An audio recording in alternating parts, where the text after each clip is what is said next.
প্রিয় শিক্ষার্থীরা, কেমন আছো তোমরা? নিশ্চয়ই মহান আল্লাহ রাব্বুল আলামিনের অশেষ রহমতে তোমরা সবাই সুস্থ আছো এবং ভালো আছো। আজকে তোমাদের সাথে আমি আলোচনা করব প্রথম অধ্যায়ের জ্ঞানমূলক ও অনুধাবনমূলক কিছু প্রশ্ন নিয়ে, যেগুলো তোমাদের জন্য গুরুত্বপূর্ণ, ইম্পর্ট্যান্ট যেগুলো, সেগুলো নিয়ে আমি মূলত আলোচনা করব। আমাদের হাতে সময় আছে খুব কম, সামনেই তোমাদের নির্বাচনী পরীক্ষা। তো এখন তোমরা প্রস্তুতিমূলক পড়াশোনা নিশ্চয়ই শুরু করে দিয়েছো। তো আজকে প্রথম অধ্যায়ে তোমাদের গুরুত্বপূর্ণ যে জ্ঞানমূলক প্রশ্নগুলো আছে, আমি শুরুতেই সেগুলো নিয়ে আলোচনা করছি। দেখো, প্রথম প্রশ্ন হচ্ছে, পলাশির যুদ্ধ কখন সংগঠিত হয়? পলাশির যুদ্ধ 1757 সালে সংগঠিত হয়। কোন আইনের মাধ্যমে ভারতে কোম্পানি শাসনের অবসান ঘটে? 1858 সালের আইনের মাধ্যমে ভারতে কোম্পানি শাসনের অবসান ঘটে। কোম্পানি শাসন মানে নিশ্চয়ই তোমরা বুঝেছো, এখানে ইস্ট ইন্ডিয়া কোম্পানি শাসনের কথা বলা হচ্ছে। ইস্ট ইন্ডিয়া কোম্পানি শাসনের অবসান ঘটে 1858 সালে। ভারতীয় জাতীয় কংগ্রেস কত সালে গঠিত হয়? ভারতীয় জাতীয় কংগ্রেস হচ্ছে ভারতীয় উপমহাদেশে প্রথম সুসংগঠিত একটি রাজনৈতিক দল। এটি গঠিত হয়েছিল 1885 সালে। এই ভারতীয় জাতীয় কংগ্রেসের প্রতিষ্ঠাতা কে ছিলেন? প্রতিষ্ঠাতা ছিলেন অ্যালান অক্টাভিয়ান হিউম। এর পরের প্রশ্নটা দেখো, বঙ্গভঙ্গ কত সালে হয়? বঙ্গভঙ্গ একটি ঐতিহাসিক ঘটনা। এই ঘটনাটি আসলে 1905 সালেই হয়েছিল। এই বঙ্গভঙ্গ আবার রদ করা হয়েছিল 1911 সালে। এখানে একটি প্রশ্ন দেখো, বঙ্গভঙ্গ কত সালে রদ হয়েছিল? বঙ্গভঙ্গ রদ হয় 1911 সালে। এর পরের প্রশ্ন দেখো, বঙ্গভঙ্গ কি? বঙ্গভঙ্গ কি আসলে তোমরা আমি যেভাবে লিখেছি সেভাবে লিখলে হবে।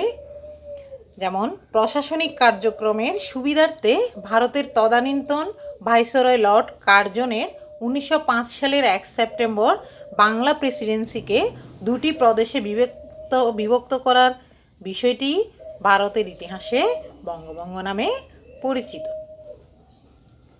তারপরে দেখো, বঙ্গভঙ্গ নিয়ে আমি তোমাদেরকে কিছু কাজ দিয়েছি, অ্যাসাইনমেন্ট দিয়েছি। নিশ্চয়ই বঙ্গভঙ্গ সম্পর্কে তোমাদের ডিটেলস পড়া হয়ে গিয়েছে এতদিনে। তারপর আমি জ্ঞানমূলক প্রশ্নে ইম্পর্ট্যান্ট হিসেবে সেগুলো আবার তোমাদেরকে পড়াচ্ছি। দেখো, আরেকটি প্রশ্ন হচ্ছে, বঙ্গভঙ্গের সময় ভারতের গভর্নর জেনারেল কে ছিলেন? বঙ্গভঙ্গের সময় ভারতের গভর্নর জেনারেল ছিলেন লর্ড কার্জন। এর পরের প্রশ্ন দেখো, পূর্ববঙ্গ ও আসাম প্রদেশের প্রথম গভর্নর কে ছিলেন? বঙ্গভঙ্গের ফলে আমরা জানি যে দুটো প্রদেশ গঠিত হয়েছিল। তন্মধ্যে পূর্ববঙ্গ ও আসাম প্রদেশের প্রথম গভর্নর ছিলেন স্যার ব্যামফিল্ড ফুলার। এর পরের প্রশ্ন দেখো, মুসলিম লীগ কত সালে গঠিত হয়? মুসলিম লীগ গঠিত হয় 1906 সালে। মর্লি মিন্টো সংস্কার আইন কত সালে প্রণয়ন করা হয়? এটাও একটা ইম্পর্ট্যান্ট প্রশ্ন, সেজন্য আমি তোমাদেরকে দিয়েছি। তোমরা দেখবে প্রথম অধ্যায়ে বেশ কিছু আইন নিয়ে আলোচনা করা হয়েছে। 1909 সালের মর্লি মিন্টো সংস্কার আইন, তারপর 1919 সালের ভারত শাসন আইন, তারপর দেখবা 1935 সালের আইন, তারপরে দেখবা 1947 সালের ভারত পাকিস্তান বিভক্ত হয় যে আইনের মাধ্যমে, সেটি নিয়েও তোমাদের পাঠ্য বইয়ে প্রথম অধ্যায়ে আলোচনা করা হয়েছে। তো এই প্রশ্নটা আসে বিভিন্ন বোর্ড কোয়েশ্চেনে দেখবে। প্রথম দেখো, এই প্রশ্নটা হচ্ছে, মর্লে মিন্টো সংস্কার আইন কত সালে প্রণয়ন করা হয়? মর্লে মিন্টো সংস্কার আইন প্রণয়ন করা হয়েছিল 1909 সালে। এর পরের প্রশ্ন দেখো, দ্বিজাতি তত্ত্ব কি? দ্বিজাতি তত্ত্ব হলো মোহাম্মদ আলী জিন্নার প্রদত্ত হিন্দু মুসলিম আলাদা জাতি এই সংক্রান্ত একটি তত্ত্ব। এটা লিখলেই আনসার জ্ঞানমূলকের জন্য এনাফ।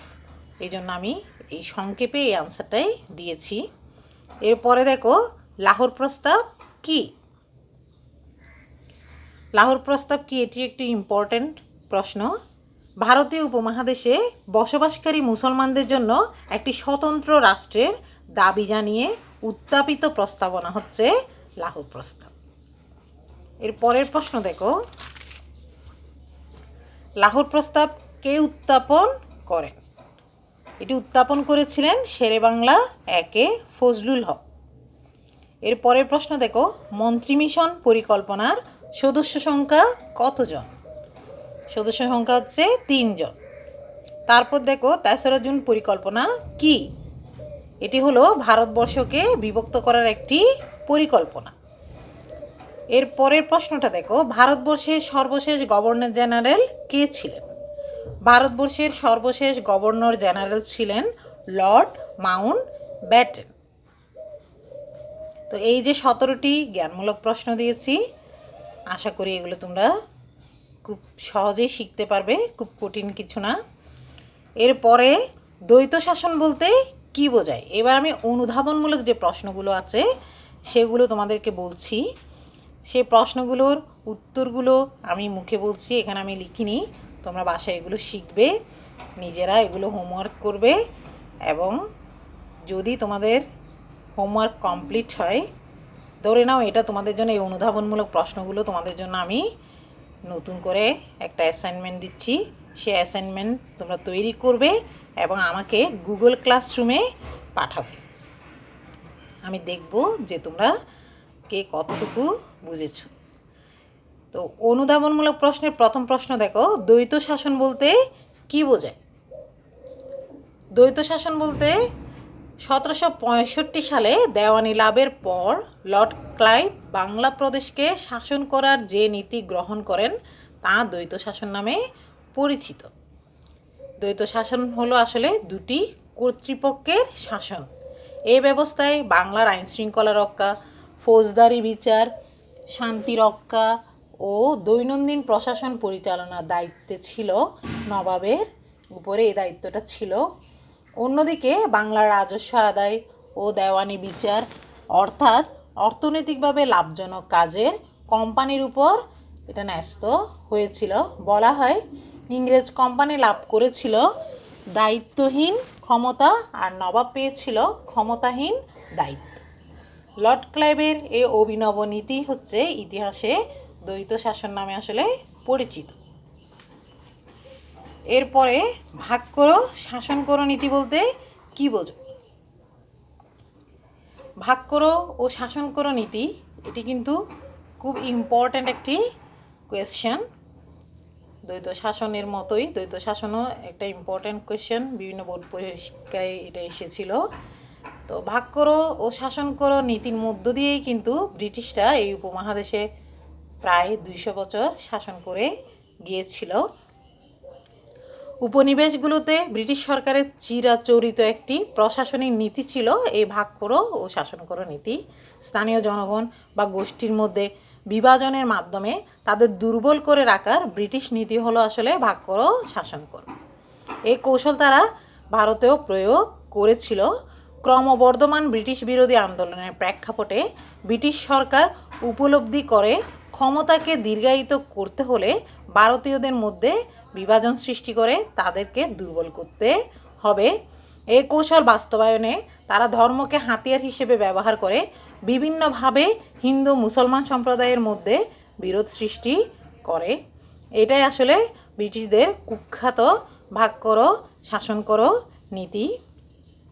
এরপরে স্বদেশী আন্দোলন বলতে কি বোঝায়? নিশ্চয়ই তোমরা ভাগ করো শাসন করো নীতি বুঝেছ। এটা আসলে বিভাজন সৃষ্টি করা মধ্য দিয়ে তাদের শাসনকে দীর্ঘায়িত করার একটি কৌশল ছিল।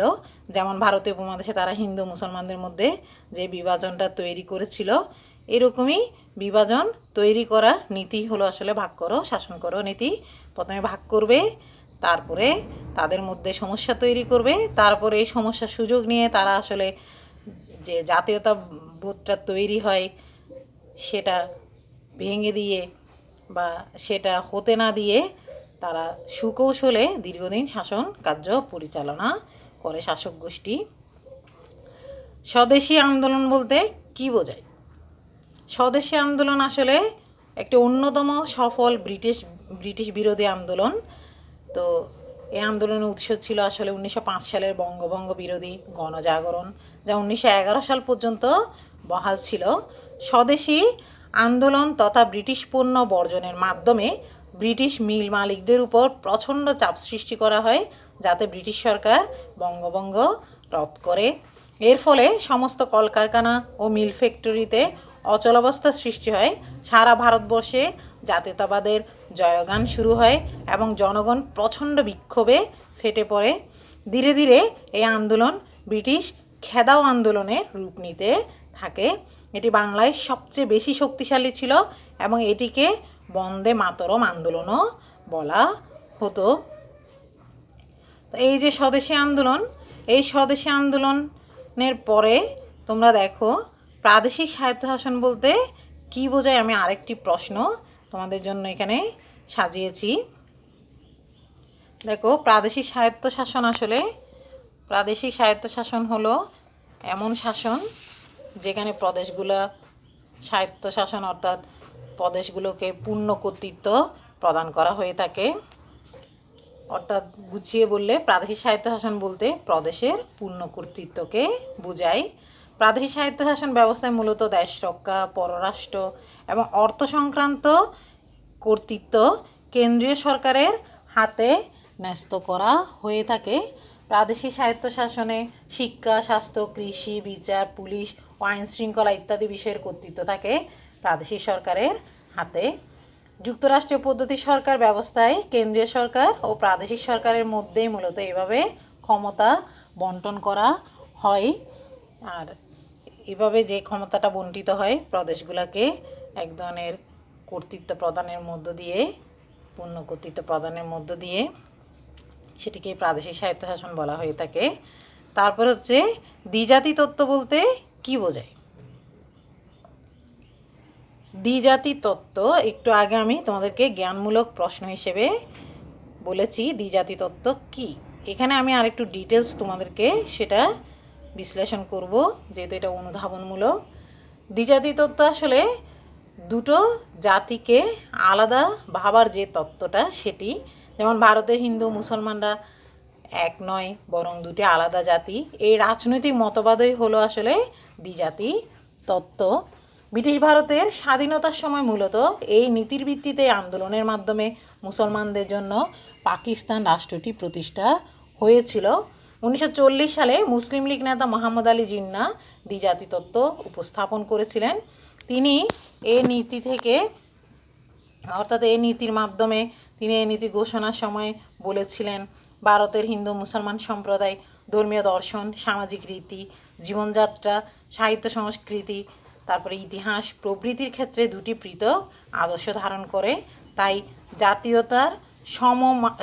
জাতীয়তার সব মানদণ্ডেই যদি বিবেচনা করা হয় তাহলে হিন্দু মুসলমান দুটি আলাদা জাতি সেটা ভাবতে হবে। তো তার এই আলাদা জাতিতত্ত্বই আসলে ইতিহাসে দ্বিজাতি তত্ত্ব নামে পরিচিত। এরপরে কি উদ্দেশ্যে মুসলিম লীগ গঠিত হয়েছিল, এই প্রশ্নটি দেওয়া হয়েছে। দেখো, তা আমি গত ক্লাসে তোমাদেরকে মুসলিম লীগ গঠনের লক্ষ্য উদ্দেশ্য পড়িয়েছি, এটা আমি আর পড়াচ্ছি না। এরপরেরটা দেখো, লাহোর প্রস্তাবের মূল কথা কী ছিল। আমি তোমাদেরকে জ্ঞানমূলকে লাহোর প্রস্তাব কি বলেছি। এখন আমি এটির মূল কথা অর্থাৎ এটা আসলে কি বোঝাতে চেয়েছে সেটা আমি তোমাদেরকে বলছি। শেরেবাংলা একে ফজলুল হক এই লাহোর প্রস্তাব উত্থাপন করেছিলেন। 1940 সালের 23 মার্চ নিখিল ভারত মুসলিম লীগ ভারতীয় উপমহাদেশে মুসলিমদের জন্য স্বতন্ত্র রাষ্ট্রের দাবি জানিয়ে এই ঐতিহাসিক লাহোর প্রস্তাব অনুমোদন করেছিল। লাহোর প্রস্তাবের মূল কথা ছিল উত্তর পশ্চিম ও পূর্ব ভারতে থাকা মুসলিম সংখ্যাগরিষ্ঠ সংলগ্ন স্থানগুলোকে নিয়ে মুসলিমদের জন্য একাধিক স্বাধীন রাষ্ট্র গঠন করা। তবে পরে প্রস্তাবটি সংশোধন করে এখানে একটি রাষ্ট্রের কথা বলা হয়েছিল। আর এই একটি রাষ্ট্র মূলত পাকিস্তান রাষ্ট্র সৃষ্টির পথ সুগম করেছিল। তো নিশ্চয়ই তোমরা বুঝেছো এতক্ষণ যে অনুধাবনমূলক প্রশ্নগুলো আমি তোমাদেরকে বলেছি। তো এই অনুধাবনমূলক প্রশ্নগুলো আমি তোমাদেরকে দিলাম তোমাদের চতুর্থ অ্যাসাইনমেন্ট হিসেবে। সেগুলো তোমরা আমাকে গুগল ক্লাসরুমে তোমরা কমপ্লিট করে পাঠিয়ে দিবে। তো তোমরা সবাই ভালো থেকো, তোমরা সবাই সুস্থ থেকো। আজকে এই পর্যন্ত। ধন্যবাদ তোমাদের সবাইকে। আল্লাহ হাফিজ।